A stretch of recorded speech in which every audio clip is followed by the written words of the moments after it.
18 minutes now before the top of the hour. Our next guest is speaking about the abuse she endured while in a care youth facility as a teenager. Now she is joining lawmakers and calling on the Biden administration to take legislative action to stop the abuse of children at group youth facilities.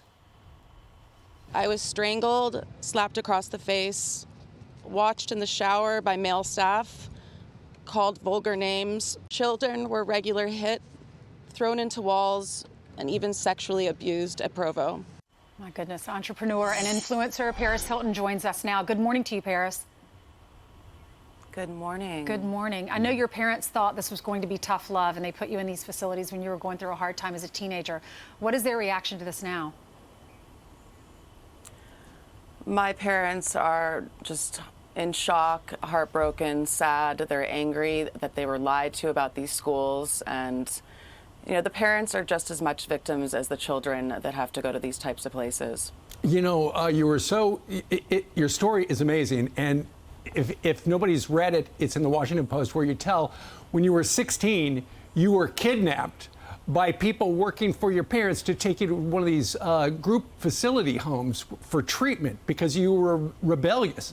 And during your young life, apparently they put you in 4 different facilities. So you saw better than anybody how bad these places could be, but because essentially they would not allow any word out, you could tell your mom, hey, you're not going to believe what's going on, but they controlled all the communications. So your parents never knew what a living hell those places were. My parents had no idea. They thought this was a normal boarding school. They have such deceptive marketing that the families have no idea. And being a child there, they cut you off from the outside world. Everything is supervised when you call your parents. If you say one negative word about the place, they immediately hang up the phone. You get punished and have your phone privileges taken away. So it's very hard being there and being able to tell what's happening to you. 2 questions, Paris. Why are you coming out now? And how hard was it dealing with that once you got out?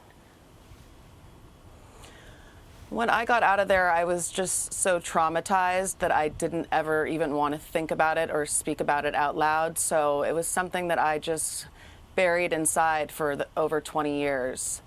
But I'm so grateful that I've told my story now because it's just been so healing. And the fact that it's made such impact so far, changing laws in 7 states and now here, trying to push legislation on our bill. So it's just, I'm very proud to have turned my pain into a purpose. Yeah, exactly. Tragedy into triumph. So what would you like Congress to do? What was your message in Washington? My message to everyone in Washington is this is not a political issue. It's not about Democrats and Republicans. This is a human rights issue for children who are dying in the name of treatment. So I really urge Congress and the president to act now because this is an emergency. Yeah, and when you say children dying in the name of treatment, in your op-ed, you actually talk about that. You talk about a young man who died, you know, and I'm sure his parents as well thought, you know what, a little tough love is what the kid could use. Not that kind of love. You know, Cornelius Fredericks was 16 years old in the cafeteria at lunch, threw a sandwich, and for that he was restrained by 7 staff members for 12 minutes and ended up dead because of that. That should not be happening. These people are not properly trained. They should not be restraining. There needs to be rules, regulations, or staff are going to keep getting away with this. They need to be held accountable for their actions. Paris, how do families find out which facilities are good and which ones are not? It's very simple. You do your research. There are on breakingcodesilence.org, which is a survivor community that I work with.